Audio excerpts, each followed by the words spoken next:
Vamos abrir no livro de Esther, capítulo 3, terceiro capítulo de Esther, e vamos dar continuidade à reflexão nessa história tão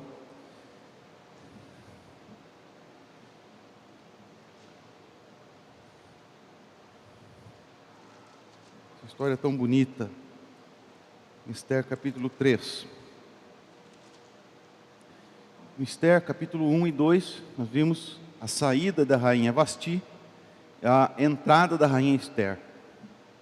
Esther foi então feita rainha da Pérsia, num momento crucial para o povo de Israel. Uma parte já tinha voltado à sua terra. O livro de Esther, a história de Esther se passa ali no período em que trata o livro de Esdras, Neemias. Então, uma parte do povo já tinha voltado a Israel, mas nem todos voltaram. Muita gente ficou e ficaria ainda. Voltar para Jerusalém significa reconstruir a cidade, reconstruir os muros, reconstruir o templo. Era pegar uma cidade arrasada de novo. Então, muitas pessoas não voltaram. E Esther estava lá.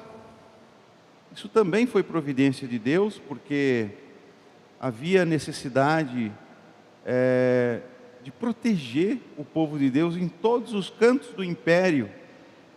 E os judeus que voltaram a Jerusalém faziam parte, portanto, de uma província persa chamada Yehud.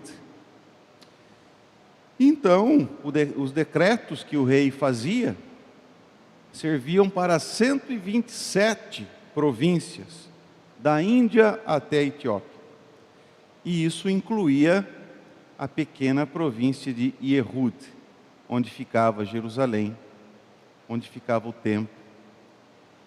E isso é importante para nós entendermos que Deus, em todas as partes, Ele está presente, Ele está movendo a história, Ele está trabalhando para que tudo aconteça segundo o seu querer. Ele move os corações dos reis, por isso, na época, fosse chamado Rei dos Reis,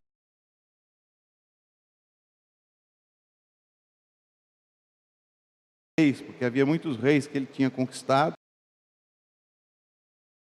Eram províncias da Pérsia, né? Apesar de tudo isso, Deus é que é o Rei dos Reis, está acima dele, acima da maior autoridade política, o líder mais poderoso do mundo naquela época.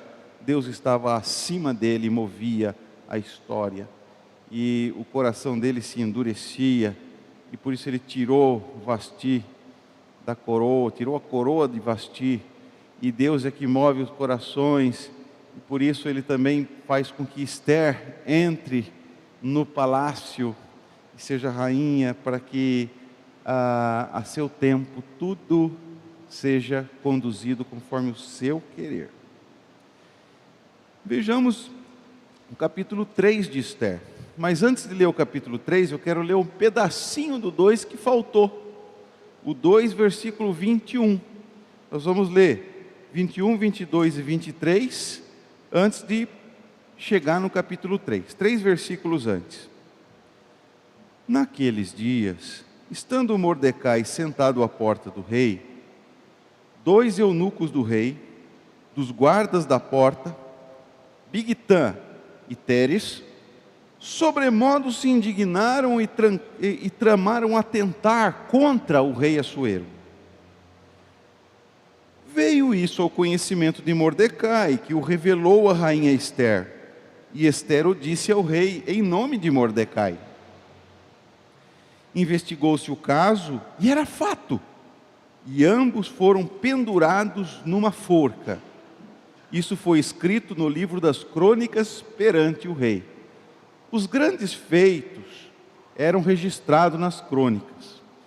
Inclusive, aquelas pessoas como Mordecai, que foram fiéis ao rei e ao saber, né, que existiam pessoas tramando contra a vida do rei, ele foi lá e informou, salvando a vida do rei. Isto era registrado nestas crônicas. Tá? Então, era costume que os reis tivessem as suas crônicas, os relatos mais importantes do seu reinado, ali, registrados em livros, que depois serviam de fontes para outros historiadores, né? Então, quando alguém, no caso de Mordecai, como no caso dele, ajudava o rei, salvava a vida do rei, isso não só era registrado no livro num livro de crônicas, como aquela pessoa era exaltada, era homenageada, o rei fazia engrandecia aquela pessoa, né? E o que acontece? Era para acontecer, o que era de se esperar é que depois que Mordecai tivesse o seu livro, o seu nome registrado no livro das crônicas daquele reinado, ele fosse homenageado. Mas o que acontece? Vamos entrar no capítulo 3 para ver o que acontece. Depois dessas coisas, o rei Assuero engrandeceu a Amã. Ele não engrandeceu a Mordecai, ele engrandeceu a Amã, filho de Amedata, Agagita, e o exaltou, e lhe pôs o trono acima de todos os príncipes que estavam com ele.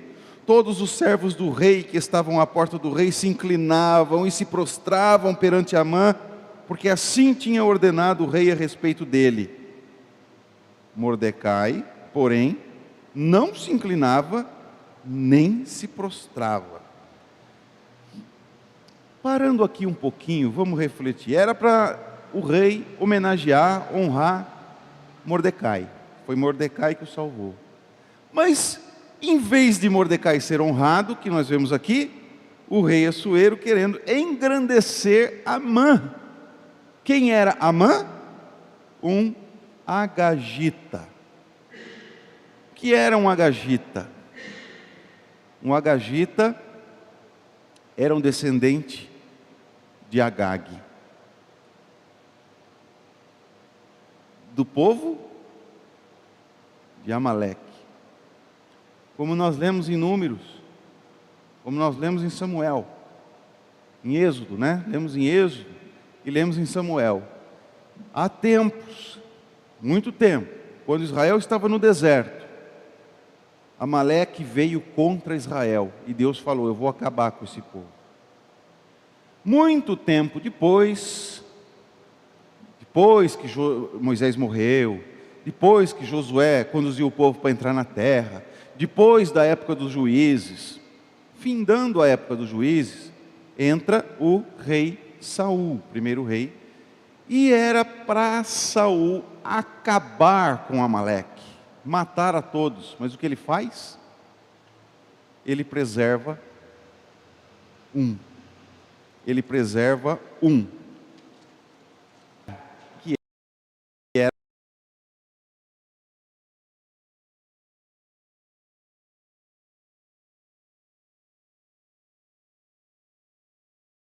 o rei dos amalequitas. Descendendo do rei, o agagita Amã se encontra com um descendente, como nós já estudamos, descendente de Saul, Mordecai, lá na cidade de Suzã, a capital do rei Assuero, da Pérsia. Saul desobedece, poupa a vida de Agag. Muito tempo depois que passa todos os reis, cai Saul, entra Davi, 400 anos de monarquia, depois vem o exílio, depois de 70 anos acaba o exílio, volta uma parte fica. Depois desse tempo ainda existe um descendente de Saul e um descendente de Agag, lá em Suzã. E por conta de algo que Saul deixou de fazer porque ele desobedeceu a Deus, vai refletir na história de Israel séculos e séculos depois. Séculos e séculos. Então veja como é importante. Nós vimos no começo, o texto não fala que ele é descendente, que Mordecai é descendente de Saul, mas ele traça uma genealogia pequena que nos mostra isso. E agora, a menção, ele não cita o Agag, o rei Agag, mas ele faz questão, e é importante ele dizer que Amã era um agagita, porque quem conhece a história de Israel sabe o que isso significa. O fruto de uma desobediência lá de trás, de séculos e séculos, no começo da monarquia, se refletindo no momento posterior a todos os reis de Israel e posterior também ao cativeiro babilônico. E depois a Pérsia toma a Babilônia, toma o poder de Babilônia e se torna então o grande império. E manda os judeus voltar, e muitos outros povos também eles mandam voltar, mas nem todos voltam. E por isso estava ali Mordecai, Esther e tantos outros judeus. Ok. Aí, nesse momento em que Assuero, aliás, o livro nem menciona Deus, né? As obras de Deus, elas são patentes aos nossos olhos, mas não fala. Assim como não fala claramente que Mordecai é descendente de Saul, deixa pistas para você ligar as peças. Não fala claramente que Amã é descendente de Agag, mas deixa pistas para você se tocar. Assim também o livro não fala de Deus, mas cabe a sua percepção. E eu creio que não tem como ler esse livro e não perceber a atuação de Deus. Senão fica sendo como a teoria da evolução. Bilhões. Mas não. A mão de Deus está aqui, está na história, Deus está movendo, Deus está orientando. Então, com base nisso, nós vamos ver algumas teorias aqui a respeito de por que é que Mordecai não se ajoelha diante de Amã. Será que era errado se ajoelhar diante de um homem? Não é esse o caso, porque a gente vai ver Esther, Mordecai se ajoelhando também diante do rei. Então não era esse o motivo. Seria o motivo de Mordecai ter sentido ciúmes, porque ele foi quem salvou o rei, ele que deu uma informação vital para o rei, através de Esther, e quem foi homenageado foi Amã, por isso será que ele emburrou, fez bico, e falou, eu não vou me ajoelhar, não vou me prostrar diante dele não, não se inclinava, né? Tem nada a ver com adoração, era uma inclinação é um reconhecimento de autoridade política, não religiosa, né? Não divina, nada disso. Mas ele não se inclinava. Alguns dizem que talvez por causa desse ciúme, dele se doer, porque ele não foi homenageado e ele merecia. Ora, mas acredito que a resposta mais correta, mais coerente é nós entendermos que se tratava de um muito antigo conflito, que era a questão entre Israel e Amaleque, ou a questão entre Saul e Agag, agora se encontrando em Mordecai e Amã. Eu acho que essa é a história que mais se encaixa aqui, não é? E um descendente de Saul, pelo menos, já que Saul errou, pelo menos um descendente de Saul, né, não se dobrando perante alguém que o seu antepassado deveria ter destruído por ordem de Deus. Olha só, meus irmãos, olha como um erro que nós cometemos pode se refletir longe. No caso de uma autoridade, pode se refletir muito mais longe ainda. No caso de uma autoridade como Saul, o primeiro rei de Israel, o erro dele se tornou um problema para Israel num futuro muito distante. Ora, hoje nós podemos ver a posse, né? Ou ontem, né? Talvez ontem foi a posse lá nos Estados Unidos, né? Bom, nesse período aqui, ou ontem ou hoje, foi aquela posse nos Estados Unidos. Os Estados Unidos é a nação mais poderosa do mundo, e em termos econômicos, em termos bélicos. E a posse de um presidente dos Estados Unidos é um evento mundial. Mas numa democracia em que o governo muda de 4 em 4 anos, é sempre uma expectativa, como será agora, né?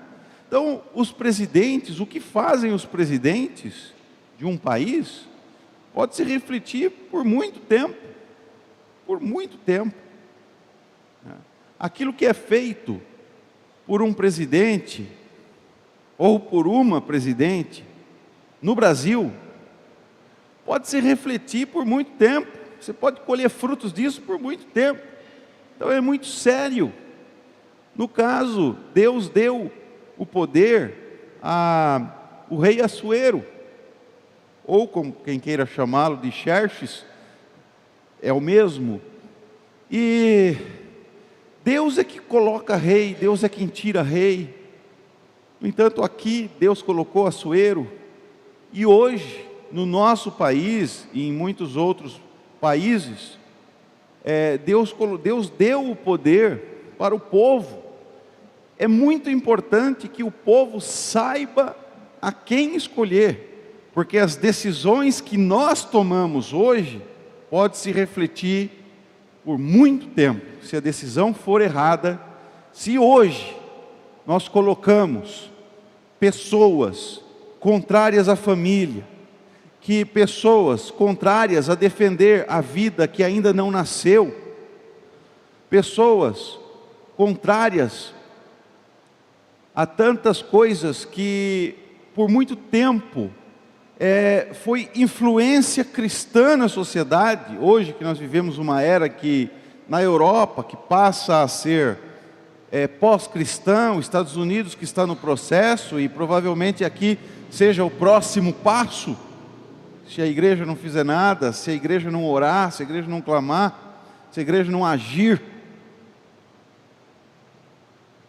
Hoje, nós como população, não como igreja, mas como parte da população brasileira, temos o poder de votar em pessoas que pensam isso ou pensam aquilo.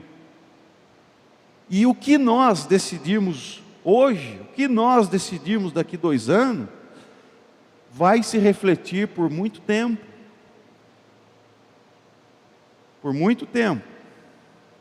Então nós temos que ser muito sérios com o poder que Deus nos deu. Foi Deus quem colocou Saul. O povo pediu, eu quero isso. Deus deu, foi Deus quem escolheu. Tudo bem. Mas pelo fato de Saul não ter feito a coisa certa, os judeus vão passar por grande apuro muito tempo depois ainda. Então, vejamos, né? De certo que alguém que está no poder em nosso nome, ele tem poder hoje, mas nós é que damos o poder, um poder representativo, não é?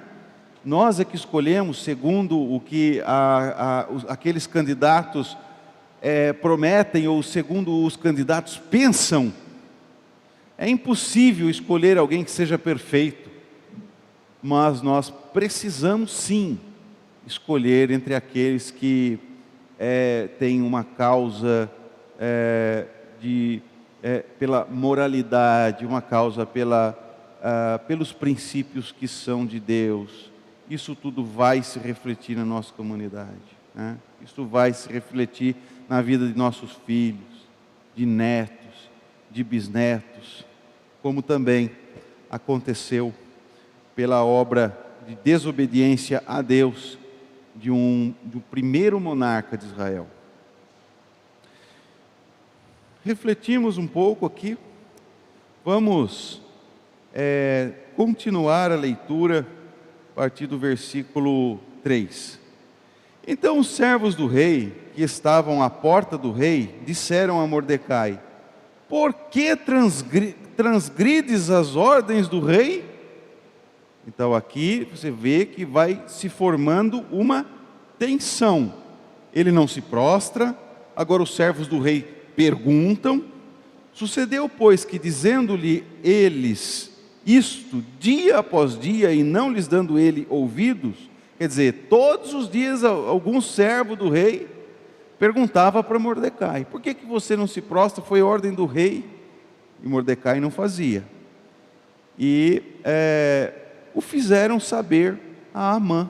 Então os servos do rei perguntavam todo dia: por que Mordecai não se prostra? Chegou um dia que eles foram lá e falaram para Amã: olha, Amã, Mordecai não faz não.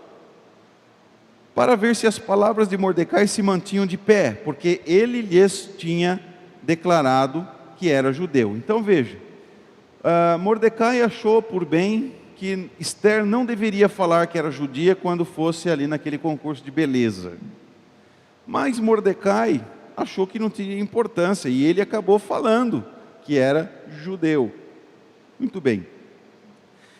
Tendo então declarado para Mordecai, para Amã, que Mordecai não se prostrava e que ele era judeu, olha o que acontece. Vendo, pois, Amã que Mordecai não se inclinava nem se prostrava diante dele, encheu-se de furor. Porém, teve como pouco nos seus propósitos o atentar apenas contra a vida de Mordecai, porque lhe haviam declarado de que povo era Mordecai. Por isso procurou Amã destruir todos os judeus, povo de Mordecai, que havia em todo o reino de Assuero. Não só em Suzã, não só na Pérsia propriamente dita, mas em todo o império das 127 províncias, da Índia à Etiópia, todos, né? Ele queria destruir a todos os judeus. Então, perceba o seguinte: ele não ficou apenas contente se destruísse, ele não ficaria apenas contente se destruísse a vida de Mordecai. Sabendo que os judeus eram o povo de Mordecai, ele achou pouco destruir Mordecai. Quero destruir todos os judeus. Porque o problema não era Mordecai e Amã. O problema vem de muito antes. O problema era de Saul e Agag. O problema era entre Israel e Amaleque. Então os judeus e os amalequitas não tinham. E então ele queria destruir todos os judeus. Isso nos remete lá no começo do mundo. E assim nós temos que ler toda a história, toda a Bíblia. Isso aqui para nós se torna uma teologia bíblica, o fato que aconteceu no começo da Bíblia. E com esse mesmo óculos nós lemos a história, nós lemos os jornais. Eu repito o que eu já disse, não agora, né? Mas em outro momento.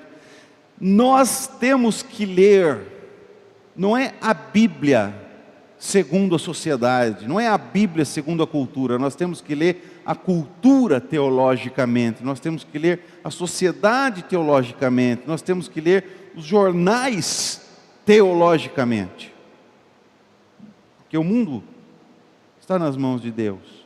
E tudo o que acontece tem uma razão para acontecer que vem do pecado, né? Lá de trás existe uma tensão formada em Gênesis 3,15, proto-evangelho, a primeira vez que o evangelho foi pregado, e foi pregado como uma semente, ou se preferir chamar assim como um embrião, não é? dependendo da comparação, se com o reino vegetal ou animal, né? Mas, de uma forma embrionária, ali é pregado o Evangelho. E não nos cansemos de lembrar-nos disso. Por isso eu também não me canso de falar, porque isso é base para o desenvolvimento da Bíblia. Toda a revelação que Deus vai dando na história. E nós vamos ter que ler Esther com esse prisma. Assim como temos que ler todos os livros da Bíblia por esse prisma. Assim como temos que ler toda a história da humanidade, da nossa vida e da vida da nossa vizinhança por esse prisma. Que Deus falou que o filho da mulher ia vencer a serpente. E que daquele momento surgiriam duas linhagens. A linhagem da mulher e a linhagem da serpente. Que depois do dilúvio continua. Cã representando aquela linhagem do mal. Ele foi amaldiçoado, inclusive. E Sem, de onde vêm os semitas, e Jafé, aquela linhagem que representaria então a linhagem da mulher. E sempre isso vai acompanhar a humanidade. Sempre no Antigo Testamento a igreja é odiada, assim como depois do Novo Testamento a igreja continua sendo odiada. O mundo não ama a igreja. Pessoas do mundo podem gostar de pessoas da igreja, mas o mundo não ama a igreja. E portanto, nós sempre veremos. Hoje nós somos garantidos por uma Constituição. Mas se não fosse a lei, não sabemos o que fariam com a igreja. Quando uma ordem vem para destruir os judeus, o que aconteceu aqui? Eu quero então olhar o que é que aconteceu dentro dessa tensão entre Mordecai e Amã, sendo que Amã agora quer destruir. Ele não se contenta em destruir Mordecai, ele quer destruir todos os judeus em todo o império. É aquele problema que vem lá do passado. Você sabe que Israel arrumou problema porque não destruiu a todos os habitantes, todos aqueles povos na terra de Canaã. Eles deixaram alguns, tem carro de ferro, deixa lá, deixa para lá, eles são fortes. Isso fez com que eles sofressem com os filisteus, por isso Deus levantava juízes, misericórdia de Deus, né? Mas, por muitas razões, quando o povo desobedece a Deus, ele sofre depois as consequências. E nós sofremos consequências do nosso pecado, né? Então, olha só, versículo 7. No primeiro mês, que é o mês de Nisã, no ano do 10º do rei Assuero, se lançou o Opur, isto é, sortes, perante Amã, dia a dia, mês a mês, até o do 10º mês, que é o mês de Adar. Então disse Amã ao rei Assuero: existe espalhado, disperso entre os povos, em todas as províncias do teu reino, um povo, cujas leis são diferentes das leis de todos os povos e que não cumpre as leis do rei, pelo que não convém ao rei tolerá-lo. Olha a astúcia. O que Amã está fazendo? O que disseram para Amã? Mordecai, que é judeu, não se prostra. Ele não se inclina perante você. E o que é que Amã fala para o rei? Tem um povo inteiro que não cumpre as ordens do rei, porque as leis dele são todas diferentes. Olha como que são as coisas. Olha a astúcia de alguém que está próximo do rei, procurando, né? Então o rei Assuero aqui, ele se passa por bobo diversas vezes, não só com o problema da rainha Vasti, mas agora também na mão de alguém, né, que vai lá e fala para ele. Então a gente tem que tomar muito cuidado também. Alguém falou para a gente, o que falou, por que falou, quer influenciar a gente. Então a gente tem que ser bem como uma uma serpente em alguns momentos, tendo essa astúcia. Mas, como pombas, não disseminando o mal, as falsas informações, mas sendo pomba por um lado, como Cristo ensinou, e sendo como serpente por outro, como Cristo ensinou. Porque senão o mundo quer devorar a igreja, né? Então olha a astúcia de Amã, quando ele chega perante o rei Assuero. Mordecai, olha, um povo, ele não se prostra perante mim, mas ele vai lá e fala para o rei: tem um povo inteiro que não cumpre as ordens do rei, e que tem uma lei diferente, e não convém ao rei tolerar esse povo.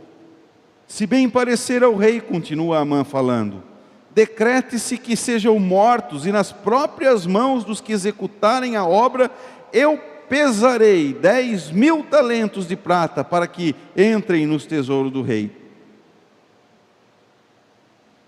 Então o rei tirou da mão do o seu anel, deu-o a Amã, filho de Amedata Agagita, adversário dos judeus, e lhe disse: esta prata seja tua, como também esse povo, para fazeres dele o que melhor for de teu agrado. O que significa o rei dar um anel para Amã? O que era selado com o anel do rei não podia se voltar atrás. Se ele desse a ordem, mate todos os judeus e sela com o anel do rei, ninguém pode voltar atrás. O próprio rei não pode desfazer a sua ordem. Olha como que isso aqui vai nos lembrando, né? Nos lembrando do anticristo, vai nos lembrando da grande tribulação. Há um poder, né? Há um poder político que é permitido por Deus no final da história, que é contrário à igreja.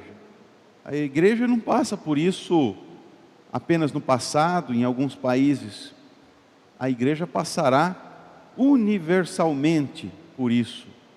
Então veja, como algo que para nós parece pequeno, só ali na Pérsia, né? É tão importante, nós percebemos esse princípio e tomarmos cuidado. Ele deu o anel de rei para Amã. E o que Amã fez? Veja só. Chamaram, pois, os secretários do rei no dia 13 do primeiro mês, e segundo ordenou Amã, tudo se escreveu aos sátrapas do rei, aos governadores de todas as províncias e aos príncipes de cada povo, e cada província no seu próprio modo de escrever, e a cada povo na sua própria língua, igual aconteceu lá com a questão da rainha, né? Em nome do rei Assuero se escreveu, e com o anel do rei se selou. Era como se o próprio rei tivesse mandado. O rei deu o anel, ele selava, e ninguém, nem o próprio rei, poderia voltar atrás. Nem o próprio rei. Enviaram-se as cartas por intermédio dos correios a todas as províncias do rei, para que se destruíssem, matassem, aniquilassem de vez todos os judeus, moços e velhos, crianças e mulheres, em um só dia, no dia 13 do 12º mês, que é o mês de Adar, e que lhes saqueassem os bens. Meus irmãos, isso aqui parece Deus mandando Saul fazer com os amalequitas.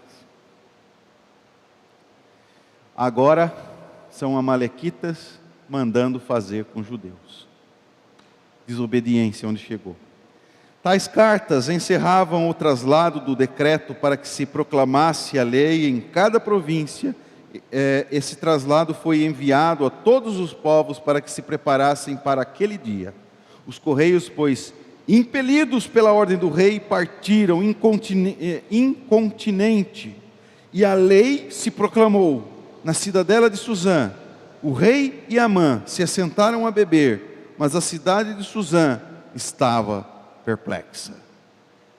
É a ordem que o rei deu, quer dizer, a autoridade que o rei deu a Amã, porque lá há muito tempo não foi destruído, não é? Muito bem. A igreja também não deve se prostrar. A igreja, ela não ama as coisas do mundo, E a igreja, ela jamais deverá se prostrar perante ou abrir mão daquilo que ela tem como moral, daquilo que ela tem como princípio de Deus para nossas vidas. Abrir mão disso e dar às pessoas poder. Eu sempre disse, um comunista coerente, convicto, não vota em cristão. Por que cristão vota em comunista? Então, eu não estou dizendo que todo mundo que é de esquerda é comunista. Mas tem aqueles que são. E eles lutam contra a família, eles lutam contra a própria igreja. Porque se for marxista